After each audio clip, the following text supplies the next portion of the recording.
Le agradezco también al maestro historiador, analista, amigo de este espacio, Molay Maza Ontiveros, que llegue para hablar sin censura de lo que él considere, pero sobre todo le voy a pedir que nos ayude en un análisis en este momento histórico del 1 de mayo, mientras los trabajadores en unos países son o intentan ser pisoteados, en Estados Unidos son perseguidos, en nuestro país se sigue luchando por las 40 horas, solo como ejemplo.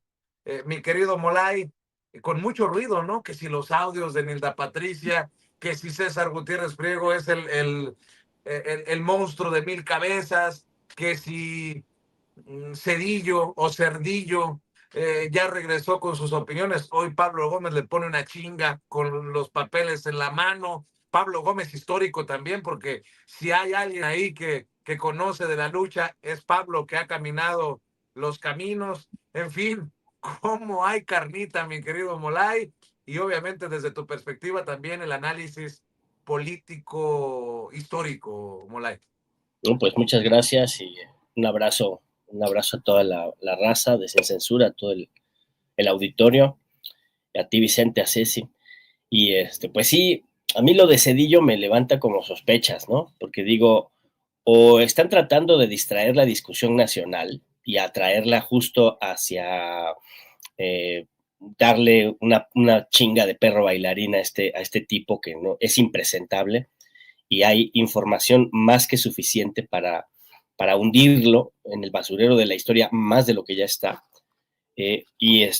O quieren provocar eso, o de veras no tienen nada que ofrecer y están reviviendo momias, y que eso son errores políticos, porque finalmente esta discusión que se ha desatado por la reaparición de Cedillo es una discusión que va a dejar muy mal parada a la derecha, al PRI históricamente, al pasado priista, al PRIAN. Aquí están reviviendo un fundador del PRIAN, o sea, muy difícilmente van a volver a salir. De por sí ya estaban muy desprestigiados, ya la pandilla golpista era un pequeño grupo de fascinerosos. Pues después de la madriza que se les está poniendo, porque ellos mismos sacaron a la momia, pues van a quedar peor. Entonces, o es un error de cálculo o es un distractor, ¿no? Y si es un distractor, pues mi reconocimiento a esa genialidad estratégica de desviar toda la discusión nacional alrededor de la ley del Poder Judicial, alrededor de la elección del nuevo Poder Judicial, desviarla a responderle a este tipo que merece que se le responda, eso sin duda, pero yo creo que no hay que darle tanta atención de más y hay que seguir trabajando muy fuerte para difundir la elección del 1 de junio, para promover la elección del 1 de junio, y el debate es sobre la democracia, efectivamente. El debate es sobre si que un pueblo elija su poder judicial es autoritarismo o es democracia. Ese es el debate, eso es lo que ellos quieren plantear. Ellos quieren plantear la ridiculez de que una democracia o un Estado de Derecho solo vale si ellos son los que gobiernan. ¿Ellos quiénes? ¿La derecha, el PRI, el PAN? No, esos son el parapeto, los ricos, los adinerados, los poderosos, los enriquecidos a partir de un sistema de injusticias que promueve la apropiación privada de los recursos sociales producidos por el trabajo, ¿no? Por el hurto que representa la apropiación privada de la producción socialmente producida, ¿no? A eso a lo que llamamos capitalismo.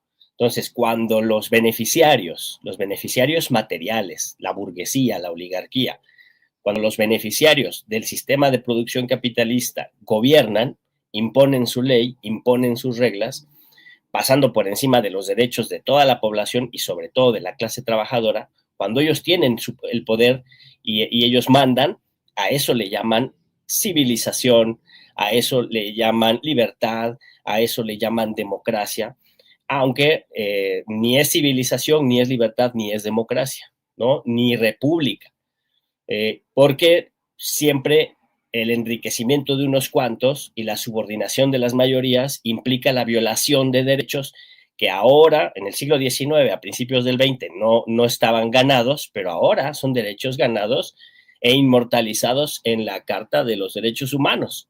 ¿no? Y en la Constitución de nuestro país, en el artículo 123 constitucional y en la Ley Federal del Trabajo, ¿no? Antes no los teníamos, ahora los tenemos. La Ley Federal del Trabajo, después de la Revolución de 1910-17, hasta 1931, se pudo plasmar la Ley Federal del Trabajo en la Constitución. Pasaron décadas después de la Guerra Revolucionaria, ¿no? Hubo un ascenso del movimiento obrero durante el principios del siglo XX. Luego el Estado postrevolucionario pudo cooptar y controlar al movimiento obrero, y de ahí surge lo que conocemos como el charrismo sindical. Y cuando viene el neoliberalismo, ese movimiento obrero cooptado, ese movimiento obrero charrificado, controlado, se convierte en un animal dócil, domesticado, que en su mayoría los líderes charros permitieron y fueron acompañantes de las reformas estructurales neoliberales. Un sector pequeño del movimiento obrero en México, encabezados por la Unión Nacional de Trabajadores, por el Frente Auténtico del Trabajo y por el Frente Sindical Mexicano, donde estaba el Sindicato Mexicano de Electricistas, los mineros, ¿no? El sindicato minero que se salió del bloque priista y se vino al bloque de los trabajadores en lucha, encabezados por Napoleón Gómez Urrutia, se resistió ese pequeño sector obrero. Digo pequeño porque la clase obrera mexicana son 50 millones de personas, ¿no? Y de esos 50 millones de personas, el 9% está sindicalizado. Entonces, y de ese 9%, la menor parte es la que resistió contra el neoliberalismo, un 30%, ¿no? Lo demás es sindicatos controlados por el charrismo sindical, ¿no? Entonces, ese pequeño sector del movimiento resistió contra el neoliberalismo, pero no pudimos echar atrás el neoliberalismo más que ganando las elecciones de julio del 2017 y poniendo un nuevo gobierno en 2018, ¿no? Ahora estamos en un 1 de mayo en donde a nivel global, como tú lo dices muy bien, hay una ofensiva del capital en contra del trabajo.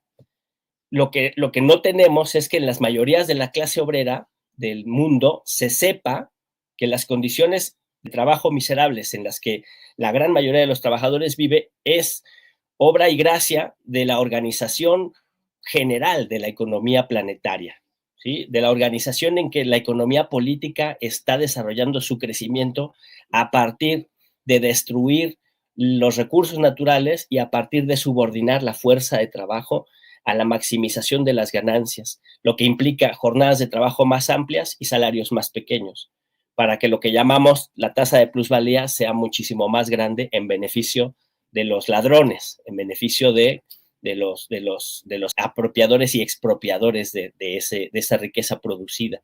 Esa conciencia no hemos logrado que arraigue en la generalidad de la clase trabajadora. Al contrario, nos han ganado la batalla cultural en la clase obrera y hay una conciencia individualista, hay una conciencia de competitividad y competencia, hay una conciencia de egoísmo, ¿no?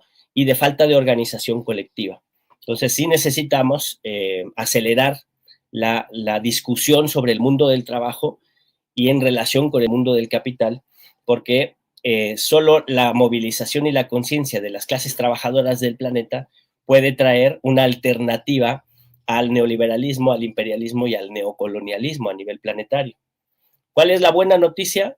Pues las grandes movilizaciones que hay hoy en Estados Unidos, donde migrantes, sectores afrodescendientes, pueblos originarios, migrantes mexicanos y migrantes latinos de diferentes países se están identificando como clase trabajadora, ¿no? Porque clase trabajadora es pues cualquiera que no tiene propiedades, en su propiedad familiar medios de producción, ¿no? Es decir, la gran mayoría, todos los que nos dedicamos a trabajar para comer, somos clase trabajadora, nos guste o no nos guste, ¿no? Y hay que ser conscientes de que somos los productores de la riqueza socialmente producida y que necesitamos repartir de manera justa esa riqueza. Y para poder repartir de manera justa esa riqueza hay que derrotar políticamente a los millonarios, a los oligarcas, a los ricos. En un primer momento para cobrarles impuestos y redistribuir la riqueza y en un segundo momento para democratizar la relación capital-trabajo. Es el paso al que nunca hemos llegado, ¿no? Y hay que llegar a ese momento porque si no se destruye el planeta, ¿no? No podemos seguir produciendo para que los ricos acumulen la riqueza. necesitamos proponer una nueva forma de relación social, una nueva forma de existencia social y política, y una nueva forma de relación entre el capital y el trabajo que beneficie al trabajo y que le arranque, le expropie lo robado a los grandes capitales, ¿no? Por poner solo un ejemplo, el apagón que hubo en España en estos días pasados es producto de la expropiación, de la apropiación privada de la industria eléctrica, ¿no? Y ya lo querían convertir en una conspiración de ataque cibernético, y no, es porque la empresa privada se embolsó 10,000 millones de euros, que se los embolsaron los patrones en vez de reinvertirlos en la empresa para que la empresa funcione para satisfacer necesidades colectivas. Pero como es una empresa privada que solo busca el beneficio y la rentabilidad de los ricos, pues no importa el servicio y tarde o temprano tiene que tener un problema de este tipo, ¿no? Y entonces, bueno, se necesita que esa empresa sea pública, sea del Estado, y su objetivo sea brindar un servicio, como lo hemos hecho en México, como lo hemos logrado hacer en México, por medio de la revolución y por medio de la democratización, pero el agente fundamental es la fuerza de la clase trabajadora, que está ausente. Afortunadamente en México hemos encontrado otros caminos para lograr la democracia, para lograr la victoria, pero la clase obrera en México todavía no se pone al nivel del proceso de transformación que se está exigiendo en estos días. Las dirigencias sindicales todavía están muy anquilosadas, todavía están muy acostumbradas al viejo sistema, ¿Es una deuda ¿no? de la 4T todavía eso, la Pero renovación sindical? yo creo que no es una deuda de la 4T, es una deuda de la clase obrera. O sea, porque las transformaciones de los pueblos y las transformaciones dentro de la clase obrera deben venir de la clase obrera misma, ¿no? Y de las organizaciones de la clase obrera, es decir, hay partidos, hay colectivos, hay grupos, células de organización que reivindican una posición en defensa del trabajo, una posición proletaria, ¿no? Y es tarea de esos sectores organizarse, movilizarse, concientizar a la clase, movilizar a la clase para cambiar sus direcciones sindicales, si es que son charras o neocharras, luchar por la democracia interna.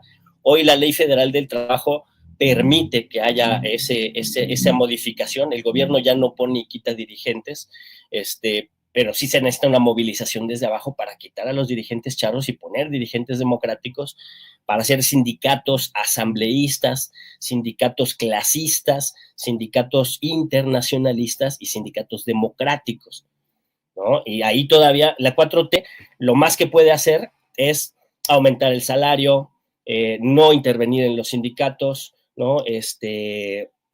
No permitir la represión, por ejemplo, ¿no? Observar el respeto de los derechos humanos para que los dirigentes charros no impongan medidas de coerción y terror a los trabajadores organizados, cosa que pasa, ¿no? O sea, el Estado de Derecho desarrollado por la Cuarta Transformación, que implica también al Poder Judicial, que lo tienen todavía usurpado los del viejo régimen, lo que tiene que generar es condiciones de democracia plena para que se desarrolle el movimiento obrero. Pero de ahí le toca al movimiento obrero desarrollar ese proceso de democratización. Ahorita los sectores movilizados, pues es el sector del magisterio, ¿no? La Coordinadora Nacional de Trabajadores de la Educación es el sector más movilizado en este momento. La movilización obliga a que haya contradicción y confrontación con la Cuarta Transformación, justo porque ellos exigen la abrogación de la ley del ISSSTE del 2007, ¿no? Y no es fácil, no es fácil. La Cuarta Transformación tiene sus limitaciones para abrogar, quitar, poner leyes, no tampoco es en chilamesta, pero esa contradicción, esa presión es positiva para un proceso democrático, que los trabajadores se movilicen por sus demandas, por sus intereses, por sus derechos, no porque los muevan ajenos, que también pasa a veces, sino cuando se movilizan por sus derechos, por sus intereses, obligan a la democratización. Lo poco que conocemos de democracia, mi querido Vicente, y eso viene a colación, con esto cierro para no comerles más tiempo, viene a colación lo que tú decías de este payasito de TV Azteca, ¿no? Esto de que solo voten los que con su cédula fiscal, o que solo voten los blancos, o que solo voten las clases medias, o que solo Solo voten voten los que pagan impuestos, dice. los que pagan impuestos, ¿no? Eh, Claudia, bueno, para los que pagan impuestos, Claudia Sheinbaum dijo, bueno, qué ignorancia, porque todos pagamos impuestos, de esa nadie se salva, porque pagamos IVA, ¿no? Un IVA que aumentaron los prianistas, primero del 10 al 15% y del 15 al 16%, ¿no? Pero más allá de eso, existen los evasores fiscales, que son los que acumulan gran capital y no pagan lo correspondiente de ese gran capital, ¿no? Por evasión fiscal, el patrón de Pedrito Solá no podría votar, porque es un evasor fiscal, ¿no? Sí paga sus impuestos, porque cuando se compra un chicle paga el 16%, pero no paga los impuestos que tiene que pagar por todo el capital acumulado, y que es un evasor fiscal. Pero más allá de eso, el hecho de que existan democracias, el hecho de que un sistema político permita que haya un Estado de Derecho, una constitución, y que el pueblo elija a sus gobernantes, esa es una victoria de la clase obrera movilizada durante el siglo XIX. ¿Sí? El hecho de que existan los derechos humanos, las libertades democráticas, el hecho de que exista el derecho laboral, de que se reconozca a los trabajadores como sujetos de derecho, que exista la jornada de 8 horas, que luchemos por la jornada de 40 horas, cuando en Europa ya están en la de 30, ¿no? El hecho de que podamos reivindicar demandas y derechos, garantías que reconocen a los trabajadores como sujetos de derecho con dignidad, y que incluso luchemos por reparto de utilidades y que luchemos por vacaciones, que luchemos por mejores condiciones de trabajo, esos son victorias de la modernización que la clase obrera en su movimiento histórico ha obligado al capital y a los regímenes políticos. Si no fuera por el movimiento obrero, viviríamos en regímenes políticos mucho más autoritarios y mucho más cerrados y mucho más beneficiarios de los ricos. Eso de que solo voten los ricos, eso ya era, eso así era. La democracia burguesa, cuando se empezó a desarrollar en Occidente, en Europa, en Alemania, en Inglaterra, en Francia, en Italia, en Estados Unidos, los primeros países que empezaron a ensayar las democracias parlamentarias, solo votaban los reconocidos como ciudadanos, que eran hombres y ricos, hombres con propiedades. Y fue el movimiento obrero y los movimientos populares los que obligaron a que se reconociera la ciudadanía de todos los seres humanos, primero de todos los hombres, con propiedades o sin propiedades, negros o blancos. En Estados Unidos no votaban los negros, ¿no? Hoy todavía les ponen trabas para votar, pero son ilegales. Bueno, el movimiento obrero obligó a que se abriera a todos los hombres, el reconocimiento de ciudadanía y por lo tanto de votación. Y luego el movimiento de las mujeres, las sufragistas y el movimiento obrero femenino, el movimiento socialista de las mujeres, permitió que se abriera el voto a todas las mujeres, hombres y mujeres, y que la ciudadanía se reconociera a todos los seres humanos con mayoría de edad y por lo tanto el derecho de voto. Y eso lo logró el movimiento obrero y el movimiento feminista. Y en Estados Unidos el movimiento antirracista, cercano al movimiento obrero y al movimiento feminista.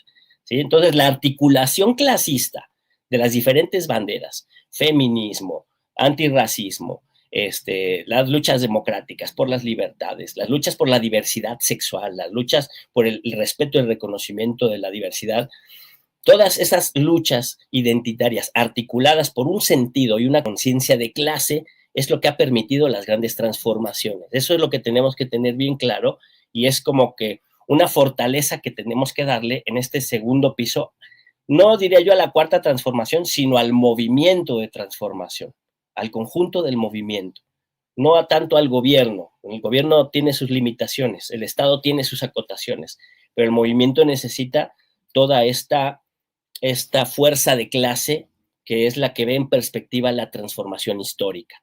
El programa de la clase obrera es fundamental para las transformaciones en el siglo XXI, mi queridísimo Vicente. Pues yo agradezco, mi querido Molay, esta clase que nos dejas y que es tan necesaria en días históricos como este para actualizar esas luchas que fueron, pero son, si me permiten la expresión. Mi querido Claro. Molay, ¿por qué no invitamos a la audiencia que te siga en redes sociales y que continúe con sus comentarios, con sus opiniones, generando el diálogo, querido Molay? Claro, claro. Pues antes mandarles un abrazo fuerte por este 1 de mayo. Todos somos trabajadores y todos necesitamos desarrollar nuestra conciencia para transformar esta realidad en un sentido humanista, ¿no? Yo estoy en Netflix, estoy ¿cómo se llama esto? En Twitter. Twitter X. Twitter, X. No me gusta eso de X, pero esa madre, ¿no? En los trinos, como Molay Masa, en Facebook como Molay Masa, y ahí me encuentran, en Trends también Molay Masa, y ahí me hallan. Estamos haciendo programas allá en la 4TV, ahí ejerzo mi trabajo. Es un trabajo que amo y adoro porque no es un trabajo explotado, afortunadamente es un trabajo militante, y entonces eso es algo que hace que el espíritu se desarrolle, se desenvuelva. Ahí pueden ver nuestro trabajo en el canal de la 4TV, y muy felices de estar acá en Sin Censura y muy esperanzados en el movimiento popular, proletario y de las nacionalidades en Estados Unidos. Yo espero que este 1 de mayo sea el primer momento de un gran proceso de transformación revolucionaria y democrático allí en las entrañas del monstruo imperialista, que permita al mundo a pasar a una nueva etapa de su historia. Que así sea, querido Molay. Te mando un abrazote. Gracias, maestro. Cuídate mucho y aquí nos vemos. Cuídense mucho, gracias. Sale el maestro Molay Masa Ontiveros hablando con nosotros sin censura.